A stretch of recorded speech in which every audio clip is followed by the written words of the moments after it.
Kembali bersama kami dalam Selamat Pagi Malaysia dan pagi ini kita memberikan tumpuan kepada Belanjawan 2024 yang telah memberikan peruntukan terbesar untuk pendidikan. Sekali lagi, ia adalah suatu usaha untuk membantu menaik tarafkan bukan sahaja ekosistem pendidikan tapi juga software, iaitu apa yang diajar kepada anak-anak kita. Betul, dan bersama dengan kita yang akan mempuncikan dengan lebih lanjut berkenaan dengan perkara ini, kita kenalkan Prof. Emeritus Datuk Dr. Nuraini Idris, merupakan Presiden Persatuan STEM Kebangsaan. Assalamualaikum. Waalaikumsalam. Datuk. Okey, jadi peruntukannya sebanyak 100 juta untuk kali ini, alhamdulillah. Jadi ini merupakan satu perkara yang baiklah, terutamanya untuk generasi yang akan datang untuk pembelajaran anak-anak. Jadi sebagai permulaannya, Datuk. Okey, mula-mula saya lihat tentang bajet tu besar, alhamdulillah. Ya. Tetapi bila kita lihat secara mendalam, sebab pembelajaran sains, matematik, teknologi dan kejuruteraan ini memerlukan perbelanjaan yang diperlukan yang lebih. Dan saya juga bagi pihak Persatuan STEM Kebangsaan dan juga rakan-rakan strategik yang lain, memang kita dah buat beberapa libat urus. Kita memohonlah kepada yang dihormati dan dikasihi kita punya Perdana Menteri Datuk Seri Anwar Ibrahim agar dapat dengan tim dia dapat meningkatkan lagi jumlah dia. Dan kalau kita lihat pembentangan bajet baru ini dengan 100 juta itu, dia hanya fokuskan kepada membentukkan jawatankuasa STEM untuk membantu pelajar-pelajar sekolah menengah. Tetapi untuk menerapkan kecintaan anak-anak kita kepada pembelajaran sains, teknologi, kejuruteraan, matematik ini, kita perlu terapkan daripada tadika lagi. Tadika, sekolah rendah, sekolah menengah dan juga universiti. Sampailah dia memilih kerjaya apa yang dia nak ceburi kemudian. Ya. Tetapi ilmu STEM ni sangat penting untuk negara. Betul. Dan sekarang ni kita dalam era industri 4.0. Dan kita bercakap tentang kecerdasan buatan, ya, AI. Dan kita untuk pergi ke kecerdasan AI tadi tu sekarang pun dah berlaku. Banyak sistem-sistem yang kita gunakan lebih pantas. Tetapi untuk mereka cipta sistem-sistem itu, kita memerlukan latar belakang pelajar-pelajar, guru-guru, pensyarah-pensyarah di universiti, politeknik dan sebagainya yang kuat. Jadi saya mohon agar dapat diperluaskan lagi, bukan saja di sekolah menengah saja, tetapi jawatankuasa yang daripada pelbagai bentuk itu, daripada Kementerian Pendidikan, Pendidikan Tinggi, MOSTI, MITI, sumber manusia, dan sukan juga, ya. Jadi bergabung untuk membantu daripada cradle lah kata orang, daripada tadika tadi sampailah kepada universiti. Mesti ada peruntukan itu. Jadi peruntukan ini sangat tinggi. Sebab kita nak melatih bukan saja di kalangan pelajar, tetapi di kalangan pendidik, guru dia, pensyarah dia. Sebab sekarang ilmu yang dia belajar di universiti dulu boleh dah sekarang ni dah perlu diperbaiki lagi. Sebab zaman dah berubah. Betul. Jadi untuk merubah manusia ni, kita memerlukan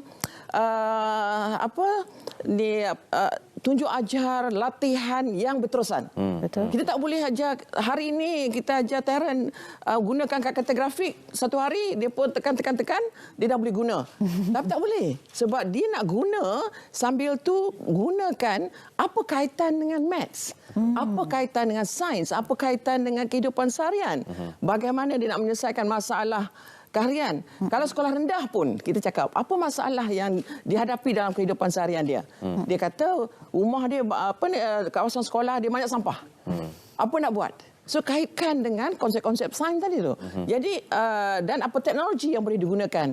Jadi untuk guru-guru, pendidik, pensyarah untuk sampai ke pedagogi yang terkini, yang terbaik, perlukan latihan berterusan. Kita perlukan keuangan. Ya. Jadi saya memohonlah agar ditambah.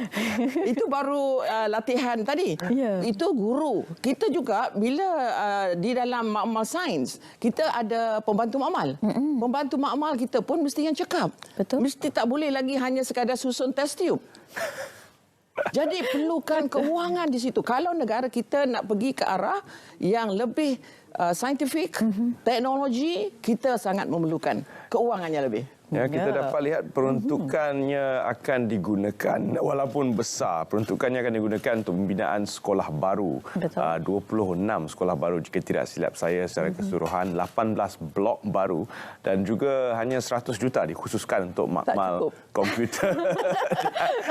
Dan ini adalah 100 juta untuk seluruh negara, sebab itu dinampakkan jumlah itu adalah kurang. Namun Prof, kita sudah ada program-program seperti My Digital Maker yang digagaskan di bawah MDEC yang berteraskan konsep-konsep coding ataupun mengajar bahasa komputer kepada anak-anak kecil. Dan program-program ini telah berjaya, tetapi ia hanya berjaya di sekelompok yang kecil saja. Betul. Di dalam Lembah Kelang. Betul. Tapi Malaysia mempunyai skop yang lebih luas daripada itu. Jadi bagaimana untuk memperluaskan program-program ini yang memang mengajar bahasa coding, bahasa komputer kepada anak-anak dalam proses yang lebih ringkas, mudah ke seluruh kawasan-kawasan yang memerlukan, bukan saja di Lembah Kelang. Betul. Itu yang sebabnya tadi tu bajet tu kena tambah. Memang kena tambah. Sebab memang tak cukup. Sebab kalau kita tengok belanjawan tu hanya fokus kepada dua. Satu adalah tadi nak memperkasakan di sekolah menengah. Jadi jangan lupa di sekolah rendah pun penting. Betul. Dahlah sekarang kita tak ada UPSR dengan PT3. Bagus, tak ada perpiksaan. Tetapi teknik pengajaran yang lebih mesra dan ilmu yang diterapkan tadi itu dengan lebih terperinci, guru-guru perlu latihan. Betul. Dan kita tak nak nanti guru tu kalau dia hanya pandai tentang operasi tambah saja, dia asal ajar operasi tambah saja. Jadi apa kaitan dengan coding tadi, apa kaitan dengan tu? Dia perlu latihan sebagainya.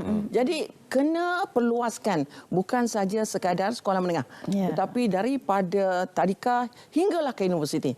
Universiti pun pelajar-pelajar dia pun perlu bantuan dan sebagainya. Semua ni selain daripada nak dikembangkan tadi tu, kita juga perlu memperkukuhkan pusat STEM community. Jadi dengan adanya pusat STEM community, maybe kalau ada di setiap kampung. Jadi budak-budak tadi yang kampung-kampung tu dia belajarlah dengan coding apa semua, dan kita juga kena ada perlu pelatih-pelatih yang pakar. Tak bolehlah 2-3 orang yang boleh latih di bandar tadi tu, dia nak ditaburkan di 14 negeri. Dengan Sabah, Sarawak tu je 3 jam, 4 jam saya berbalik daripada Sabah. Okey. Jadi 3 jam, 4 jam. Bila kita nak pergi sampai itu dah pening dah dalam perjalanan. Pengangkutan udara masih penting di Sabah. Jadi memang saya merayulah perlu lihat semula tentang peruntukan STEM ni tadi tu, tapi bukannya STEM ni dia sendirian saja. STEM ni kita boleh kaitkan juga dengan falsafah, dengan kreativiti, dengan sejarah Islam, perbagainya. Kalau kita tengok tokoh Islam Al-Khwarizmi, dia pun memang tokoh matematik, tetapi dia pandai muzik. Dia boleh berpidato, dia boleh menggunakan konsep-konsep matematik, tangent, sains tadi tu dengan secant dia apa semua dalam kajian astronomi. Jadi ini juga memerlukan latihan yang pelbagai kepada guru kita yang lebih kurang 500,000 juta tu. Dan macam yang terangkan tadi tu, tak maulah hanya kelompok ini saja yang dapat latihan. And then dia yang lain-lain tak merasa.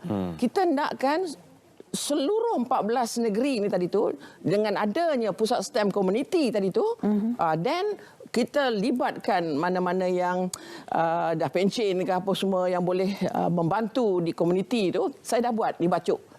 Memang boleh. Memang ramai yang anak-anak minat. Dan dia macam wow, macam tu. Memang boleh. Tapi kita perlukan wang.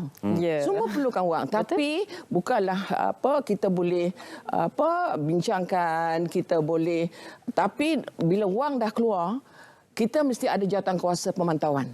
Kita kena ada orang pakar analis yang permulaan berapa terlibat.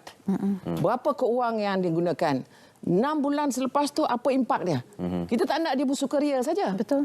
Dia cakap, dia dah belajar klik kalkulator, dia dah belajar klik komputer, tapi akhirnya tak ada apa-apa.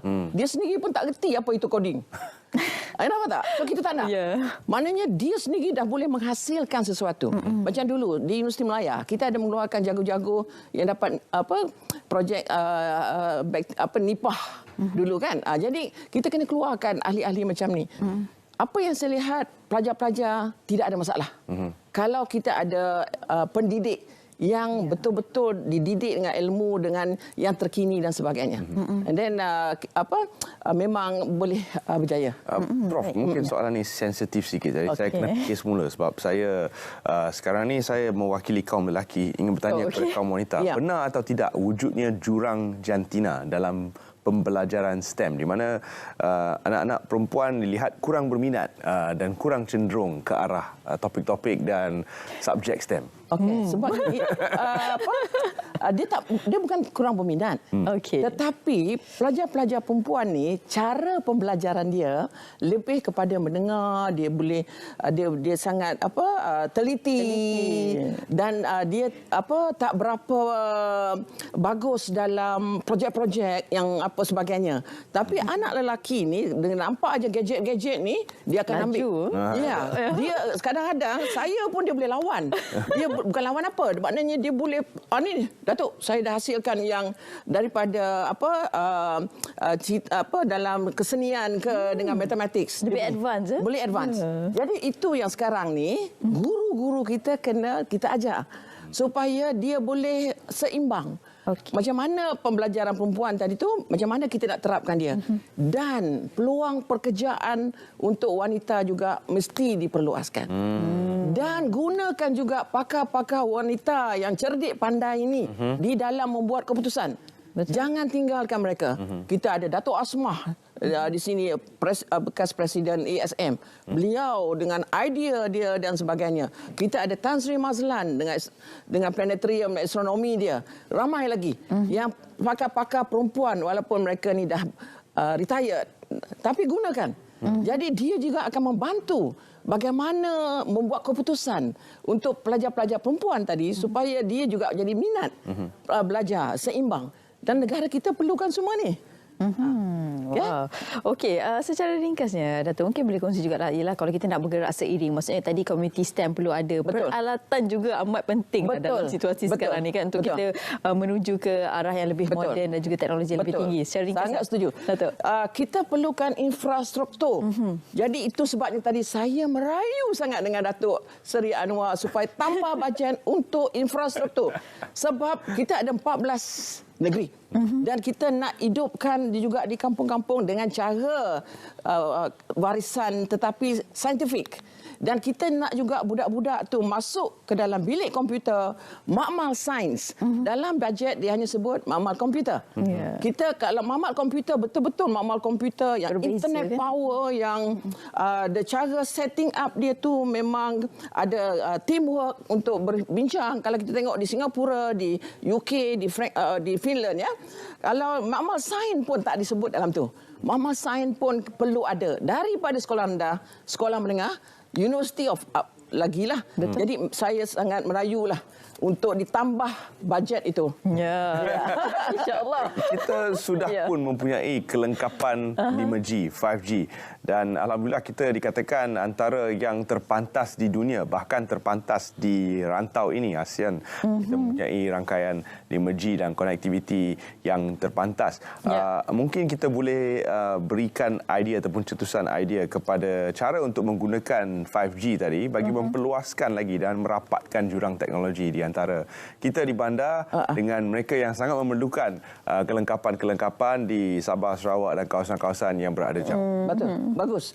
Maknanya bila kita dah ada community STEM tadi, pusat community STEM, jadi kita boleh talikaskan.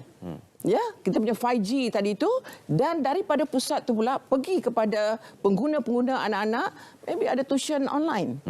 ada apa maklumat-maklumat online yang kita boleh berikan kepada anak-anak, kepada komuniti. Jadi pusat komuniti yang kuat tadi tu dengan central 5G kita dan kita boleh kukuhkan. Jadi infrastruktur ni pun memerlukan dia boleh dibuat. Tetapi maintenance macam mana? Itu jadi juga wang. Maintenance oleh pakar. Perlu latihan. Jadi saya memang taklah supaya bajet dilihat semula oleh pakar-pakar dan saya merayu pada Perdana Menteri ditambah. Ya, baik. Mungkin para pendidik yang mempunyai kelengkapan dan kemudahan serta kewibawaan teknologi boleh melawat ke My5G portal yang telah pun dibuka sekarang ini di Exchange 106 untuk mendapat cetusan idea bagaimana untuk mengguna pakai use cases, 50 use cases semuanya. Mengguna pakai use cases ini dalam membantu mempertingkatkan keupayaan dan kapasiti pengajaran dan pembelajaran STEM di Malaysia. Ya, baik. Itu dia. Terima kasih kami ucapkan kepada Prof. Emeritus Datuk Dr. Nuraini Idris, merupakan Presiden Persatuan STEM Kebangsaan. Terima kasih banyak. Satu je, very quick one. Saya juga mencadangkan kita ada beasiswa STEM daripada sekolah rendah. Daripada sekolah rendah kita nampak pelajar-pelajar yang memang celik dalam pendidikan dia, dalam inovasi dia dan menang inovasi, kita beri dia. Kita bukanlah banyak, maknanya kita bela dia ni sampailah ke karier untuk negara kita. Bakal Nobel Laureate. Baik, terima kasih Prof. Mungkin alumni universiti boleh memikirkan untuk menabung ke arah beasiswa-beasiswa seumpama itu.